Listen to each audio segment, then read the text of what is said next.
Are we at least gonna assume that this is the end this time? Like previously, we've had two pretty strong fake outs within Seven Deadly Sins that were all built up like it was gonna be the end. Like when they thought they defeated the Demon King, it was like, all right, we're gonna go back and we're gonna do things. And then Ellie almost gets crushed, and then there was after they actually did the Demon King, and then all the chaos stuff happened.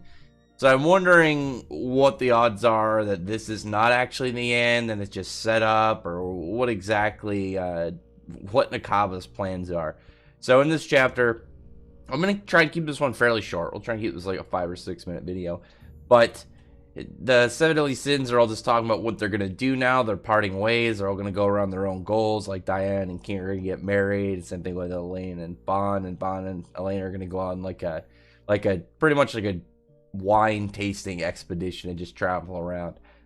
I think theirs is like the saddest one to really think about when it comes to like their future, because when Diane and King, they can like live out their lives, you know, and then same thing with well, actually not the same thing with Meliodas and Elizabeth, because Meliodas, I don't know how long he'll live now, because he's still a demon, so he still has a really long life, but I don't know how far that'll go. But Elaine and Bond, obviously Bond's not immortal anymore, so he's gonna die within the next like 50 or 60 years, and Elaine's gonna live on for like thousands or something. So I don't know, it was weird to give up his immortality for that. They could have at least said that he still ages slowly or something.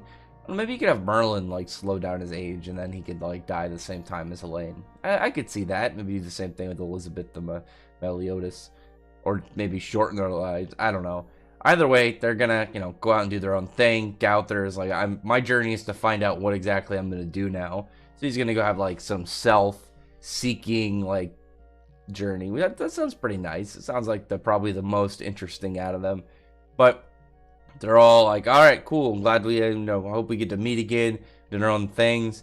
The King and Diane one, I think, is gonna be the hard one, because we've already seen, like, from their flashback, like, when they're just left alone and they're not, like, all brought up in all these times. Like, everything in the Seven since this happened, they said, in, like, a year.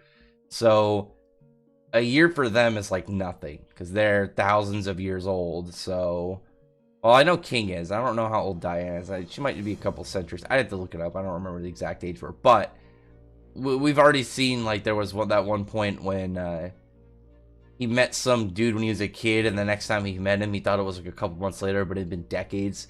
I don't know. I can see them losing track of time and then missing a lot of this stuff. It's weird to think about, but it's a possibility. Meanwhile, you have Meliodas like talking to Elizabeth on what they're gonna do. Hawk says he's gonna go he's gonna go build a grave for his brother, so he's gonna go to Purgatory, which is why? Why is he going to go to Purgatory? How is he going to survive Purgatory? How's he going to get back? I'm a little bit confused on that one. I can kind of get the logic of, you know, he wants to build a grave for his brother, but why doesn't he do it within their world? Or why doesn't he figure out a way to bring his brother with him? Because I don't see how exactly he's going to get back now. I don't know if that portal is still there and what their plan is exactly with that.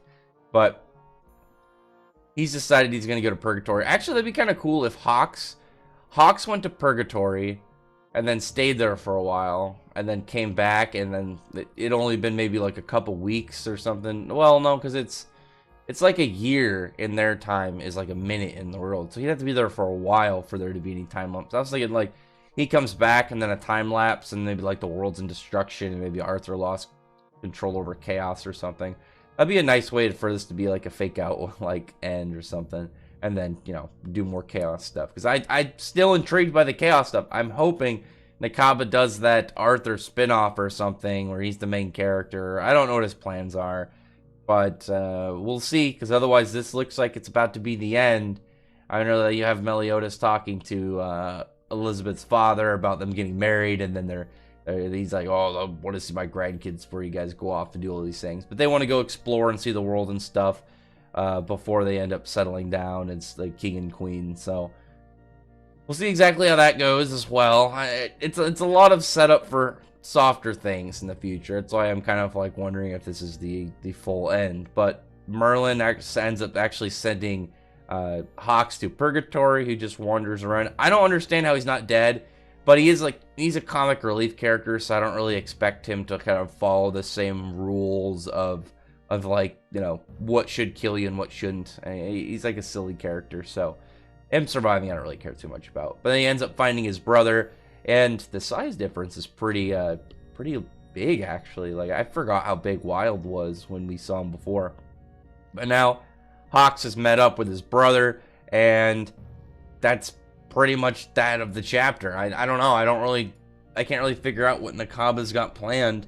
I'm still very curious, like I said, about the Arthur spinoff. So I don't have a lot to say. I mean, it was really just kind of like a characters going their own separate ways kind of thing, really setting up the end for each of them.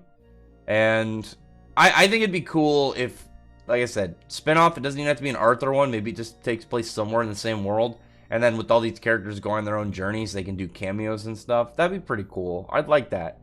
But it's all up to Nakaba at this point. Anyway, comment below. Tell me your thoughts are about this chapter, and tell me your thoughts about everything going on right now in Seven Deadly Sins. And I really appreciate if you comment below. Thumbs up the video, friend the like button, subscribe button to check out my other videos. But that, appreciate no one's already subscribed. And thank you all for listening. Bye.